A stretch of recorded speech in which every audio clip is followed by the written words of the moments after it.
Hello guys, welcome back to our YouTube channel Rayan and mummy. അപ്പോൾ കുറേ നാളുകൾക്ക് ശേഷം ഞാനൊരു വീഡിയോ ആയിട്ട് വന്നിരിക്കുകയാണ് കേട്ടോ. അതും ഞാൻ എപ്പോഴും കുറച്ച് ലാഗ് എടുത്തിട്ട് പിന്നെ വീഡിയോ ചെയ്യുന്നത് ഒരു കുക്കിംഗ് വീഡിയോ ആയിരിക്കും. അതെ, ഇന്നും ഒരു കുക്കിംഗ് വീഡിയോ ആണ്.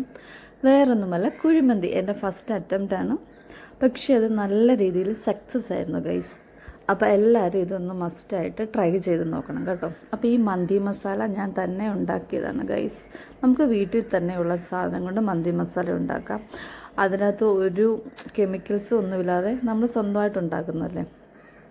പക്ഷേ കടയിൽ കിട്ടുന്ന പോലെ തന്നെ അടിപൊളി ടേസ്റ്റായിരുന്നു, ഒന്നും പറയാനില്ല കേട്ടോ. അപ്പോൾ ഈ മന്തി മസാലയുടെ എങ്ങനെയാണ് ഉണ്ടാക്കിയത് അതിൻ്റെ ഒരു വീഡിയോ ഞാൻ പിന്നീടാം. വേണമെന്നുണ്ടെങ്കിൽ കമൻറ്റ് ചെയ്താൽ മതി. Okay guys. അപ്പോൾ ആദ്യം തന്നെ ഞാൻ ചിക്കൻ എല്ലാം നന്നായിട്ട് വാഷ് ചെയ്തു. എന്തെങ്കിലും ഉളുമ്പൊക്കെ ഉണ്ടാവില്ല, അപ്പോൾ ഒന്നും വരാതിരിക്കാൻ വേണ്ടിയിട്ട് നമ്മൾ ഉപ്പും മഞ്ഞളും തൈരും എല്ലാം ഇട്ടങ്ങ് വാഷ് ചെയ്തു കേട്ടോ. അത് കഴിഞ്ഞിട്ട് ആ മന്തി മസാലയിലേക്ക് ആദ്യം കുറച്ചൊരു 2 സ്പൂൺ ഇതിനകത്തുനിന്ന് മാറ്റി വെക്കും കേട്ടോ. എന്നിട്ട് നമ്മൾ എണ്ണയൊക്കെ ഒഴിച്ച് ചിക്കൻ ഒന്ന് പുരട്ടി വെക്കുകയാണ് കേട്ടോ. അതിന് മുമ്പേ ചിക്കൻ ഒരു ഫോർക്ക് കൊണ്ട് നന്നായിട്ട് കുത്തി അതിനൊരു ഹോള് പോലെ ഇങ്ങനെ ഇട്ട് വെക്കുകയാണെങ്കിൽ നമ്മൾ മസാല തേക്കുന്നൊക്കെ അത് നന്നായിട്ട് പിടിക്കും കേട്ടോ.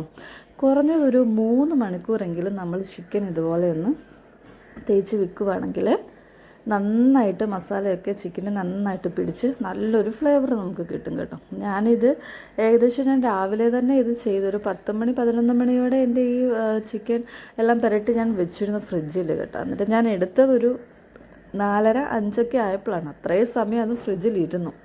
അതുകൊണ്ട് തന്നെ നന്നായിട്ട് ഫ്ലേവറൊക്കെ ഇറങ്ങിയിട്ടുണ്ട് കേട്ടോ.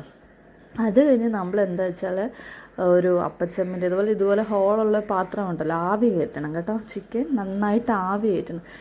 ഇതിലാണ് കേട്ടോ നന്നായിട്ട് വേവുന്ന ചിക്കൻ. അതായത് ഒരു 20 മിനിറ്റ് ഒരു സൈഡ്, 20 മിനിറ്റ് മറിച്ചിട്ട് അപ്പുറത്തെ സൈഡ്, അങ്ങനെ നമ്മളൊരു 40 മിനിറ്റ് മീഡിയം ഫ്ലെയിമിൽ കുക്ക് ചെയ്തെടുക്കുമ്പം ചിക്കൻ നന്നായിട്ട് സോഫ്റ്റായിട്ട് നന്നായിട്ട് വെന്ത് കിട്ടും. അങ്ങനെ ആ വേവിച്ച ചിക്കനും നമ്മൾ മാറ്റി വെക്കും കേട്ടോ ഗൈസ്.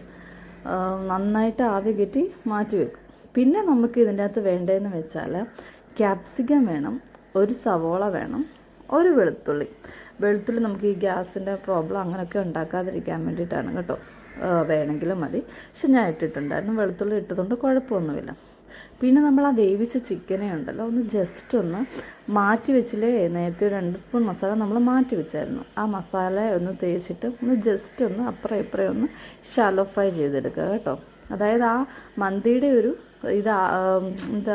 മന്തിയുടെ ഒരു ഇതിലാവാൻ വേണ്ടിയിട്ടാണ്. അത് നമ്മൾ റൈസ് ഉണ്ടാക്കാൻ പോവുകയാണ് കേട്ടോ ഗൈസ്. ഇതിലേക്ക് നമ്മൾ ഗ്രാമ്പും പട്ടയും പിന്നെ ഉണക്കനാരങ്ങയും ക്യാപ്സിക്കവും സവോള എല്ലാം ഇട്ട് വഴറ്റി, എന്നിട്ട് നമ്മൾ ആ ചിക്കൻ വേവിച്ച സ്റ്റോക്ക് ഉണ്ടായിരുന്നു, നമ്മൾ ചിക്കൻ വേവിച്ച ആ സ്റ്റോക്കിലാണ് ഈ റൈസ് വേവിക്കുന്നത് ഗൈസ്. അതുകൊണ്ട് തന്നെ നല്ലൊരു ഫ്ലേവറാണ് കേട്ടോ. ഇത് നമ്മൾ നീളമുള്ള ബസുമതി അരിയില്ലേ, ആ അരിയാണ് കേട്ടോ. ആദ്യം ശകലം കുതിർത്തിട്ട് വെക്കുകയാണെങ്കിൽ കറക്റ്റ് നല്ല പരുവത്തിൽ നന്നായിട്ട് വെന്ത് കിട്ടും. അപ്പോൾ ഞങ്ങളുടെ കുഴിമന്തി റെഡിയായി കേട്ടോ ഗൈസ്. കാണാൻ തന്നെ എന്ത് രസമാണ്, അതുപോലെ തന്നെ കഴിക്കാനും നല്ല ടേസ്റ്റായിരുന്നു കേട്ടോ. അപ്പോൾ നമ്മളിത് സെർവ് ചെയ്യുകയാണ്. ഇത് നമ്മൾ ഉണ്ടാക്കിയത് എൻ്റെ നിഷ ചേച്ചിയുടെ ബർത്ത്ഡേ സെലിബ്രേഷൻ്റെ അന്നാണ് കേട്ടോ ഞാൻ ഉണ്ടാക്കിയത്. ആദ്യം പാളിപ്പോകുമോ എന്നൊക്കെ ഞാൻ കരുതി, പക്ഷേ ഒരു പേടിയും വേണ്ട, നന്നായിരുന്നു, നല്ല സൂപ്പർ ടേസ്റ്റായിരുന്നു. അപ്പോൾ എന്തായാലും എല്ലാവരും ഇതൊന്ന് ട്രൈ ചെയ്ത് നോക്കണം. അപ്പോൾ നമുക്ക് അടുത്ത വീഡിയോയിൽ കാണാം. ബൈ.